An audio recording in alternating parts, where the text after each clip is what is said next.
نجمة تيفي، قريبة منكم، مضوية في عيونكم. بث شاب عشريني الرعب في ساكنة حي التوديات قرب ثانوية القاضي عياض إثر اصطدام سيارته رباعية الدفع ب5 سيارات مركونة بالقرب من منازل أصحابها.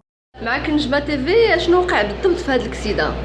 حنا دابا متواجدين في لوتيسمون قاضي عياض.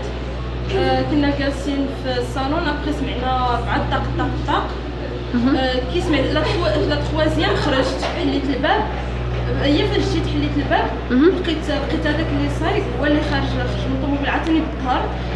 شتي اللي اش لابس وكي داير من الخارج. شنو كان لابس؟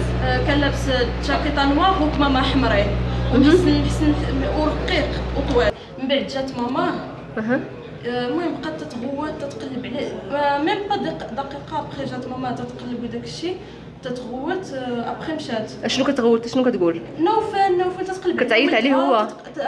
تتقلب عليه في الطوموبيل وحلات الكفر مشات هزات واحد بابي ولا داكشي على اساس تتقلب على ولدها كان صايب وتتقلب عليه في الكفار وفي الجنة، المهم قلبت عليه باغتو. من بعد مشات.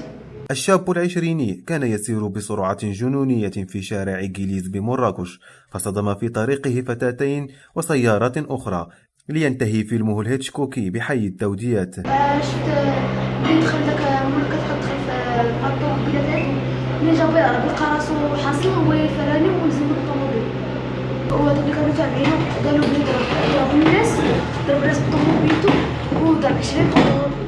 صافي هادشي اللي عارفاه. تم إلقاء القبض على الشاب المتهور وتمت إحالته على الشرطة القضائية لتعميق البحث.